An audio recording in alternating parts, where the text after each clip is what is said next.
So today, for something a little bit different, since we're getting to the end of the year, I thought I would do something where talking about magazines, because obviously I'm not gonna mark these down as things that I've read this year, and I'm just kind of looking to kind of relax and look at some old magazines that I have and sort through and get rid of some of them. So this is my unhaul pile. I'm actually going to try and trade these in at my local used bookstore because they do have magazines that you can trade and get some stuff for. And all of these, like I can see people actually picking up if they're from a certain age. Uh, I got rid of most of my Wizard magazines. If you don't know, Wizard magazine was like a comic book magazine from I'm not sure when it started, but I was reading it in the early 2000s, and they are very dated. Like this one, very dated. I mean, look, we're looking at fucking Doc Ock's butt and his booties or whatevs. But I remember buying these because I always like this. I always love this image for whatever reason. It's just a frogman's attacking Spider-Man while he's eating a burger. I don't know why, but this image is like seared in my brain. So this has like a lot of nostalgia for me. Same with this because I believe I bought them both around the same time, and because of that, I'm keeping these two. But the other Wizard magazines I have, I'm getting rid of because like they were not they they were bad. There's some questionable writing in that. Let's just say that. These are some that I'm not really going to go over today. But in a future one, I think I would like to go over this because these are a bunch of 80s, all from 1989 specifically, a premiere magazine. And I think it would be fun for like old school April or something to kind of like go through this and kind of like explore these old magazines. These ones are fun because like oh my god, look at this cigarette ad. The slimmest slim. Like they just have like all these old kind of classic ads. Ooh, scandal. And I just kind of love the look of these magazines, so like I'm gonna kind of keep them, and I think it would be very fun for old school April for me to do some videos on like Premiere Magazine or something of that ilk. Like look at this baby looking Tom Hanks. Look at him, the king of comedy. Okay, so I have the pile that I kind of want to show off, and then I'm going to pick a few of these to actually read today. But these will kind of just be like an overview. So this is number 11 of Starlog magazine, and that is pretty awesome because Starlog eventually became Fangoria. Well, Starlog was always its own thing, but there was another, like it had a spin-off, which was Fangoria, and I have one old school Fangoria magazine. Wish I had more, but some of those go for quite a bit online. But this has clearly got the same vibe. So you can definitely see how like the steps were being laid in Starlog to have a more horror focused magazine because when you look at it, it's like, yeah, this is awesome. Like this is very much something that you would probably see on a Fangoria cover. I mean, look at it. Like really, if you look at them side by side, like yeah, definitely. So that's really cool. I love all this like old artwork. Like some of these are so cool. It's got a lot of great stuff about Logan's World. These are all awesome. Like look at these. Oh, look at this. A Space 1999 technical notebook for $9.99 plus postage. $9.95, but whatevs. Oh yeah, like these are so cool.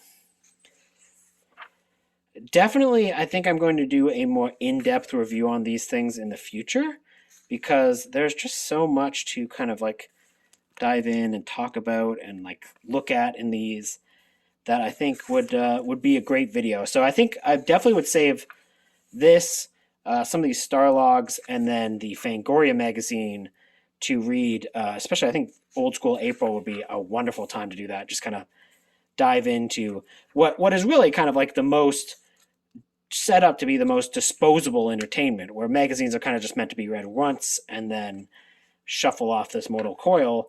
But there's actually a lot of really cool and interesting and unique things about magazines. There's some great research.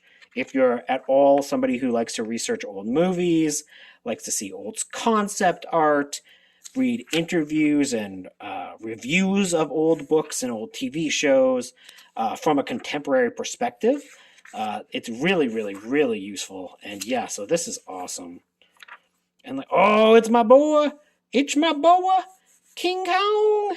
King Kong. Oh, this is Rick Baker. I did not realize that that was Rick Baker on the cover. Oh, that's awesome. Yeah, so Rick Baker was the man in the monkey suit in King Kong 1976. He was one of them. There was another person. There might have been another one or two more people, but he was one of the main people in the King Kong monkey suit in the 1976 film. And yeah, that's awesome.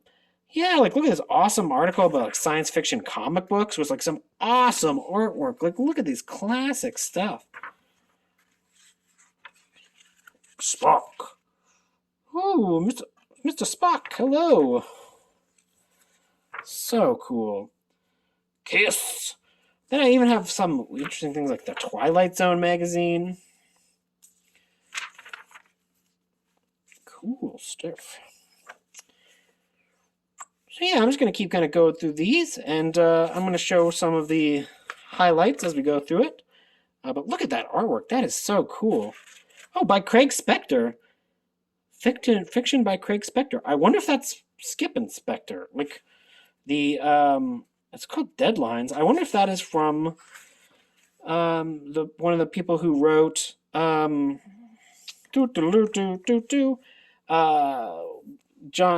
Skip Inspector wrote a bunch of like classic 80s splatterpunk novels. So I mean, like, I guess this works. I mean, a man only has four pleasures in his life, Kane said. Food, sex, smoke, and drink. Kane couldn't believe his ears. It was a lunatic reasoning, like listening to Boris Karloff as Frankenstein monster going, food good, drink good, fire bad. Yeah, so that's awesome. I did not realize. So you can even find some short work from pretty famous. Oh yeah, it definitely is Skip Inspector because yeah, that was Craig, and this is John Skip, the two people who did Light at the End. Oh, that is awesome! I cannot wait to read some of their short fiction. I don't know if I've ever actually read any of their short stories, so that is another one. Oh my gosh, look at this! The Man Who Wasn't Nice to Pumpkinhead Dolls. Okay, this I'm saving. This is definitely going to be read in Old School April. That is so cool. Twilight Zone magazine. That's so cool. And then I have a whole bunch of fantastic films, which is awesome. These are all like very old making of sci-fi stuff with some awesome spreads and some awesome looking interviews and some like when you look at a magazine, there's some like actual pretty heady, lengthy writing in these as well. And this is clearly about. This is Alien. This is about Alien. Yeah, there it is. It's about Alien. That's awesome. That's so cool. And some of the inspirations for aliens, like A Thing from Another World. The Terror from Beyond Space. Yeah, that's awesome. So cool. And oh, look. Who wants to play the chess champion? Super System 3. Whoa, look at this. That's an awesome looking spread. A pictorial essay. Oh, see, this is why you get these like old school things. That is so cool. Oh crap, that's like all alien stuff. I didn't even realize that was like alien artwork. The greatest adventure. No, I think that's the Hobbit movie. Yeah, I don't think the Lord of the Rings has that song. Yeah, that's definitely the Hobbit. But whatevs. Freaking, that's awesome. Oh, look at that artwork. I love that art. That's so cool. Look at all of this beautiful stuff. I don't know if this is going to be a thing that's interesting to people or if they would, prefer I do like more in-depth reviews on these things. But yeah, these are awesome. Definitely going to be reading more of these, especially during Old School April. Oh, look, you got Outland, a big thing on Outland. That's so cool, man. You never know who you're going to find in these, too. Like, there's a lot of very famous authors and writers who got their start in things like Starlog and Fantastic Films. Like, yeah, I forgot I had more Starlog in here, too. That is so cool. Martin Landau, Meteor. Oh, that's cool. I have the novelization for Meteor. I've never actually seen Meteor, so that's cool. I can read up more about it for there. Oh, there's like a Star Trek report. What the f is that? What is this thing? Third annual science fiction merchandise guide. What the flying bajolas? I don't know, but I'm into it. Yeah, like I love this freaking oh, that's cool. That's like a this is like the guide to like old school you know, places where you could find like collectibles for science fiction back in the day. That is awesome. And then there's like fan clubs, there's like games, photographs. That's so cool. Models, tape stores and stuff, like posters. Like, oh man, look at this. Oh, it's a whole thing on science fiction vehicles. Like, this stuff is golden. This is so cool. And a giant dollar? Oh, I don't know. Uh, oh, see, like I love this because this is like talking about like how the scenes will be laid out. Some great behind the scenes stuff here. Oh my gosh, yeah, this is a beautiful, beautiful book. And oh look, Criminality, do you have these? Look at this. You can get the black hole. You can also get a Star Trek watch. Look at this stuff. Oh my gosh. Yeah, I definitely am going to be doing some more in-depth looks at these. I was kind of just for today, I thought it would just be fun to kind of just do some few kind of like brief overviews of these things and just kind of appreciate some of this old artwork. Looking at some of these, like, I really like the way that old newsprint smells. We love movies, videotapes, like little cartoons and comic strips, and yeah, this stuff is awesome. So here are two magazines from 1979, and they're all focused on Alien. It's like October and November. Now, I forgot that I owned this. And I literally last night was browsing to buy this. So I'm really happy I did not buy this. Not because it's not amazing. Oh, there's no way I'm not going to get demonetized for showing HR Giga art. But oh well, it's worth it. But like, look at all this stuff that's so cool. And I think a lot of this stuff is awesome. You get interviews with Ridley Scott from the time of the first film being released. So, you know, before, like modern day Ridley Scott is kind of just a amazing cynic, but look at this artwork. But like, I wonder if reading an interview with him from the time period, if like, you know, there was a point in Ridley Scott's life where he cared and wasn't so grumpy all the time. I don't know. I don't mind grumpy Ridley Scott, but you know, it's something all right. But yeah, the artwork is awesome. Like, look at these amazing color photographs from the set of Alien. Like, this is awesome. Alien is one of, if not my favorite movie of all time, so that's awesome. And then there's all these, look at these amazing artwork spreads. Like, what is going on with that man? I do not know, but it's something all right. Look at this. What is happening here? That's awesome. What? There's a freaking Stegosaurus. Is it a Stegosaurus? I don't even know. Maybe. What is happening? I want to read this book. Like, look at how cool this is. This is what I mean. These old freaking things go hard. I love vintage sci-fi art. Like, what is happening there? I have no fucking clue, but I love it. Oh, look at it's the freaking moment of the medal ceremony. And as you can see, Chewbacca's looking very sad because he knows he's not getting a medal. It's very rude. Awesome Doctor Who stuff, classic Doctor Who. Anyways, I love finding out that you own something you were legitimately looking to buy.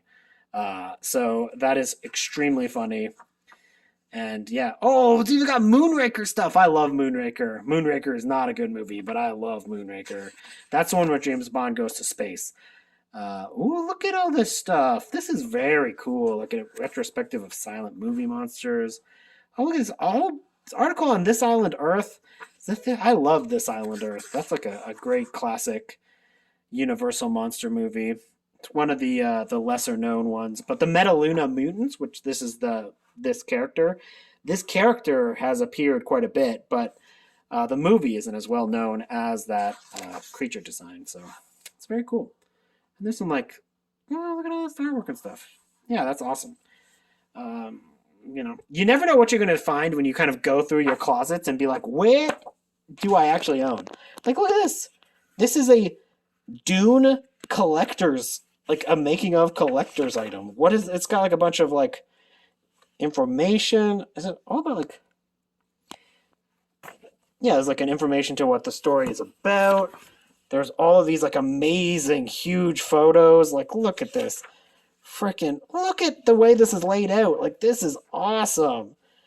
This is awesome. Arguably, the best thing about that original Dune movie is all the costumes and outfits and all of that stuff. Because, like, look at that. It looks so prototypically 80s, weird David Lynch Dune.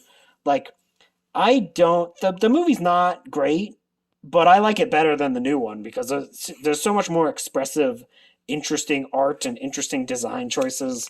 And the new one was just boring as hell, to be honest with you. I'm sorry. I'm sorry, classic new Doonies. Look at this. Like, that's so cool. I love the way that's like filmed and the 2-page spread of this. Like, look at this stuff. This is awesome. That's so cool. It's concept art. I don't know if anyone else in the history finds this as interesting as I do, but this is why I'm doing this video, to figure this out. Oh, look at this big old Baron Harkonnen just floating. Freaking Patrick Stewart. So cool. I love this. I want to put this on my wall. Oh, God, so good. So good. So many floating Baron Harkonnens. They knew that was the coolest part about Dune. That's so cool. Nami is enjoying the production of this video. She's been sitting here the whole time, just relaxing, showing her tummy, getting some tummy rubs. Get some tummy rubs? Yes, you little kitty break. Yes. Oh, and she's like, no cameras. So here is a series of G-Fan magazine. Now, G-Fan magazine used to be a pretty good magazine to get information about Godzilla movies and classic monster films.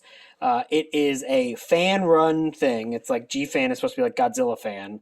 And there is G-Fest every year in Chicago, which is like a big Godzilla festival that brings in a lot of like actors and directors and artists. And it used to kind of just be a nice, cool thing to like go and explore and see cool Godzilla stuff and get some very interesting behind the scenes information about these films that were really hard to kind of get any information about in the West, especially back in the time when it was like the most important and valuable.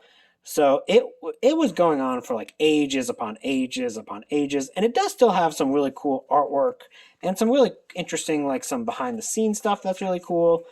The problem is, it has some information about upcoming ones because like no one really talks about Monster X Strikes Back: Attack of the G8 Summit. That's a pretty weird kaiju movie, but one of the only information you would have gotten about it in the States would have been from something like that. So it's interesting. Now, unfortunately, J.D. Lees, who is the editor-in-chief of this magazine, is one of the many people who lost his mind during the COVID lockdowns.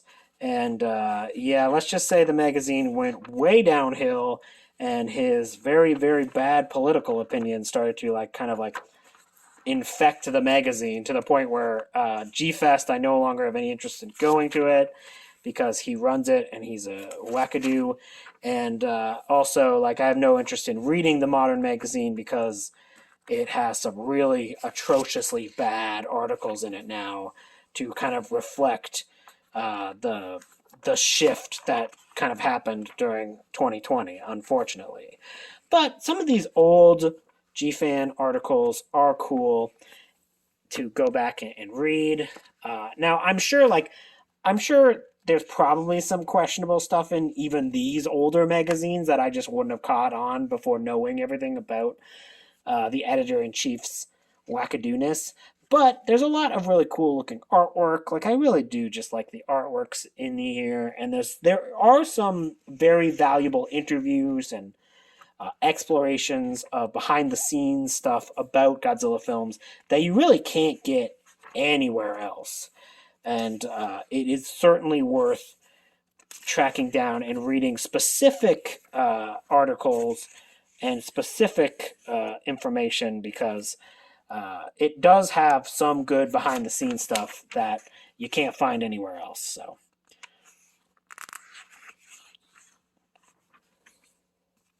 Plus, I'm a sucker for just looking at pictures of Godzilla, like, and all of his foes, and I just like looking at this stuff. It was a good way for fans to kind of like connect and find out about films back in the day. It's just kind of a shame that it kind of sucks now. Oh, Godzilla Final Wars. I remember Godzilla Final Wars. I really like Godzilla Final Wars, even though it's one of my lower ranked Godzilla films. It's weird, it's wild, it's very fun. Here's some information about the Godzilla film that did not get made in the 80s, the American Godzilla film, where they were kind of like doing all these designs. And like I love seeing these like old behind the scenes stuff, like these old storyboards, this old maquette for one of the designs for what they were going to make Godzilla look like. So like I was saying, there are some good stuff in here, and there are some stuff that do actually like matter and are interesting to help you kind of like find more information. But unfortunately, the magazine itself kind of went downhill a little bit. But I just love the artwork. That is really cool. These are the kind of magazines that I find myself buying at supermarkets recently, or finding myself getting them as like stocking stuffers for gifts, because I believe my parents bought me this copy as like a stocking stuffer a few Christmases ago, and I think some of these were gifts, but others I just like the only things that I ever find myself buying when I'm at like a grocery store or something and I'm like kind of looking through while I'm in line are books like this. These are hyper specific life magazines that are kind of very focused on one thing. Now, these layouts are always amazing on these books. They have such cool looking photos, have a great layout, have some good information. The only things that I would say about some of these is that you got to be a little bit careful because I don't know how well checked out and like verified some of the information is in these. Not for any of the books I'm showing you right now. I just know for the Godzilla book, when they did a Godzilla Life magazine, there were definitely a few issues with the content within, in terms of whether or not it was super accurate or not. But like, regardless, they're always so pretty, and like I love finding like weird art pieces like this and like looking up the history of it. Like, what is this art piece from? And it's like a study of anatomy in Britain, and it's like a thing from that. And I'm like, oh, that's cool.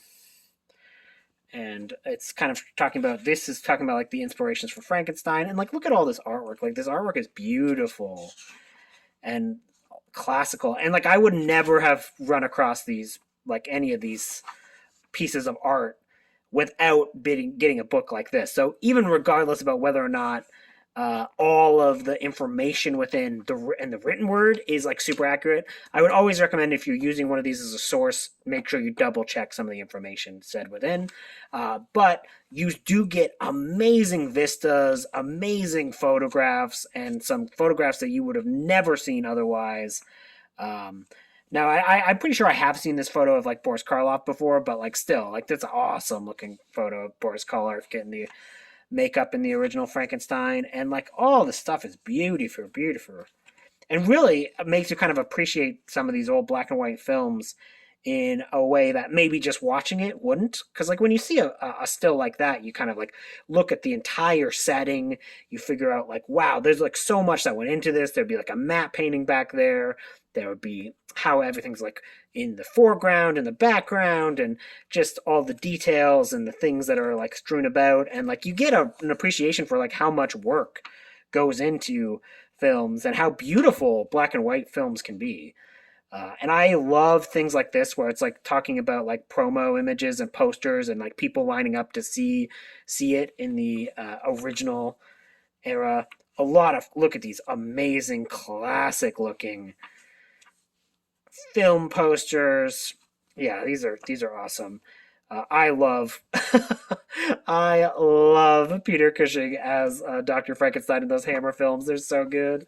And of course, if you got the Frankenstein, you got to get some Vampires as well. Look at that. That is such awesome artwork. Like, all this stuff is awesome. I believe is that Targa Viste? Oh, that's in Bulgaria. Oh, interesting.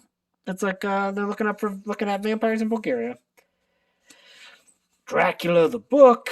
I love all this stuff. Oh my gosh, so cool. Yeah, all this stuff is cool. Again, I don't know about how well all of these are for like using them as like a source for writing an article or for like a research project, but the images alone will set you in a kind of like a rabbit hole to kind of look and find out where all of these kind of like originate and just appreciate the beauty of an image. Yeah, I love this stuff. Christopher Lee! Whoa, he's gonna get you! He's gonna get you! Yeah, so cool. All this stuff is awesome. Oh! Oh! Oh! Oh, wait, where's the guy?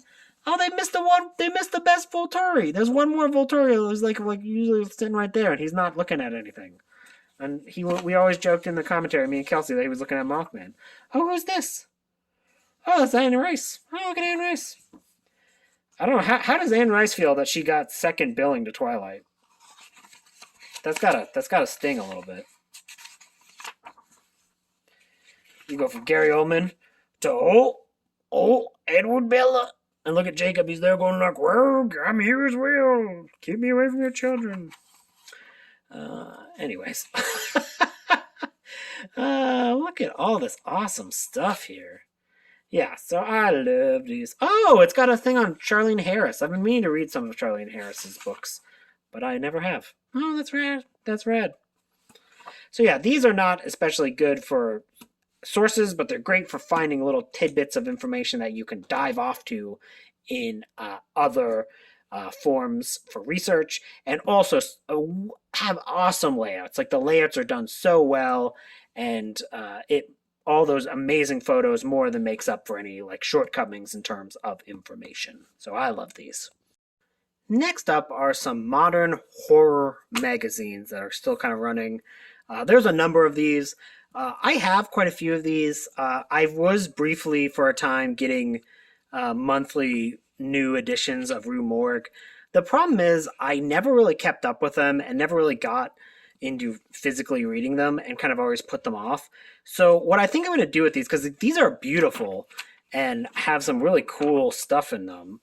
And like, again, like the layouts, again, I know I keep saying this a lot, but one of the key strengths to a magazine is the ability to lay out. I mean, like, look at that awesome freaking mask. It's like a freaking facehugger with a little tail. Like, that's so rad. And the layouts are all kind of cool. And they got a lot of cool information in them. I don't know if I'll ever go back and read these. So what I might do is I think I might use these as like little stocking stuffers for when I have, when I'm sending like gifts to friends and sending like big packages to other booktubers. Because there's a lot of cool images in here that I really think that they would either enjoy reading, just enjoy looking at, or would be able to kind of like cut up and make some interesting like collages with it for like people who do like journaling and scrapbooking. Like I think you could get a lot out of taking some of these very cool horror issues and just kind of taking little snippets and photos and stuff like that from it. And like that, they're very cool. They're very cool. Very, very cool. Same with Scream magazine. This one is based out of the UK. Oh God, am I going to be... Oh, I don't know if I can show some of these. The problem is, especially older ones, is I don't know. I might get demonetized for those. Someone might be like, oh. But it does have this amazing thing. Frickin' Pool Party Massacre. One of the greatest posters of all time. I bet you the frickin' movie is not good. Yeah, I just realized I definitely cannot. I'm gonna have to like cut around. If you're noticing something's like zoomed in or like cropped out, it's because I'm like, oh yeah, I probably cannot show some of the more violent images from behind the scenes, slashing bits in here. Uh, and probably for that reason, I'm not going to go through and show you all the old Fangoria. Although, in the vein, because I feel like I want to collect like old Fangoria and old famous monsters and keep them for myself. But that's because they have like a bunch of information about vintage horror that I find like really valuable and cool. And like this is like on set in frickin' the making of Psycho 2. I think there's some bits from the Dead Zone in here. And yeah, like I think there's some awesome stuff. Spasms is a weird movie about a giant snake made in Canada that was technically unfinished and released unfinished. It's not good. But yeah, I love looking at old Fangoria issues, but I don't think that I can. Oh God, some of those. Yep, I'm just gross. Because like I love when they even do like reviews of horror novels from the time period. I think that's really cool and valuable. So yeah, I really like Old Fangoria magazine. This is a poster. The whole thing is actually a poster of like if I took the cover off, it's a poster from Friday the 13th Part 2 of that guy getting his head macheted. But yeah, I'm definitely going to keep these because I love looking at these. And I think that friends would enjoy these. So, like, these would be gifts, but like something like this or Famous Monsters of Filmland, which has like Godzilla versus Mechagodzilla on the front and freaking King Kong 1976 on the back. So it's like, come on. Like, these are prime me. Plus, like, I know I was recently reading Boy's Life, and in Boy's Life, Robert R. McCammon talks about when he was a kid reading Famous Monsters of Filmland. Now, Famous Monsters of Filmland is notoriously not accurate. So these are going to be very fun to look at and explore these old things. But don't go to these for information for research projects because they're probably wrong and do not have correct information, especially about Godzilla movies. Like, oh man, there's rumors started to this day about Godzilla movies that started in Famous Monsters of Filmland that were like debunked, but never go out of the public consciousness because of Famous Monsters of Filmland. But I love all of this stuff is awesome. So yeah, those are those. They're very cool. I love the Famous Monsters and the Fangoria so much. I actually use them as display pieces. So I'm going to put them at the front here. But while I'm here, I would like to mention this is an article. This is a magazine that I have an article in. I wrote the Dear Mr. Burr, Raymond Burr's impact on the Godzilla franchise. So that was actually written by me. And so yeah, I have been published in magazines. Wow. I'm not a good writer, but I'm a pretty good researcher though. So like if it's like a research project, which that was, and like kind of like compiling information, like I'm pretty good at research. My writing skills leave a bit to be desired, but yeah, that's awesome. I like to put this and then I put it up there so I can always see Godzilla looking down upon me. Last, but certainly not least, the last thing I'm going to show in this video is some interesting old wargaming magazines and like D&D and RP, like tabletop RPG magazines, and some classic Warhammer artwork for old books where like you could read a little bit of lore and then you could learn how to play the game. And I love these artworks, man. Like old school Warhammer artwork is awesome. Like looks so cool. It's all super metal. Like look at that. That is awesome. Look at that. She's got a head. What are you doing with that head, lady? She's like, I'm gonna eat it, bitch. Oh my god, that's so cool. Look at that. Look at how cool that is. All of this is wicked. Wicked. Look at them draggies. They're so cool. Oh my goodness, look at that. Perfection. Oh, it's an Nurgle. What's his name? Corpus Festerheart. All been there, buddy. Been there, buddy. So yeah, I love that. This is Warhammer Fantasy. This is Warhammer 40k. This is what year was this one? I think this one is not that old. Like I think it's probably like 20 years old, but oh, okay. So this is from 2006. I'm not sure what edition of Warhammer this is, but this is the Eldar, which are the space elves, and this is like has like all the information on how to play them. And what's cool about these books is it also has like a bunch of lore stuff. So it's half lore, half art book, and then how to actually like play the game. And look at all these like cool artwork. I love the way these like vintage things look. Like that is so cool. Like these are all space elves doing space elves things, looking cool as hell. I love them. Even Moose loves them. She's like, oh my god, I want to be a space elf. Don't you? She's like, oh my god, I want to be a Wraith Lord. Like, look at how cool that artwork is. It's freaking awesome. Look at that. That is the coolest shit I've ever seen. All of this is awesome. And last but certainly not least is this, which is just the story of a specific campaign. I recently had somebody drop some information. I was watching a video and someone mentioned this fight and this duel. So I'm definitely going to be reading this today because it sounded like it was like a crazy Warhammer battle in the lore. And yeah, it's just really cool. This one has a lot more pictures of the actual miniatures and cool paint jobs that people have done for them. So yeah, those are awesome. Look at the Necrons.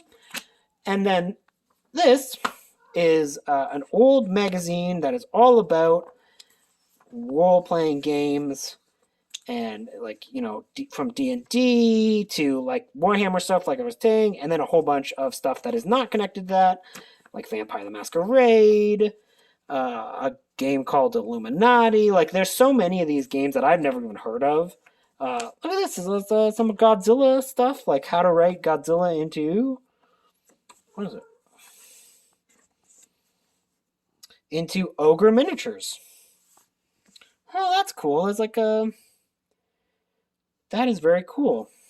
They wrote up rules for adding Godzilla into your role-playing game and your tabletop miniatures. So that's awesome. I love this. And also like just this artwork is awesome. So metal. So metal. I think these all kind of like have these same metal vibes, so I'm into it. So yeah, I'm actually going to read. This is a pile of books that I'm probably actually going to do some reading on. But I will tell you about that some other time because that's all the time we have for this video today. Thank you. And if you enjoyed this, let me know. Give me a thumbs up. Let me have some information on it. And if you didn't like it, also good to know because, you know, then I won't do any more of these. Cool. Thanks. Bye.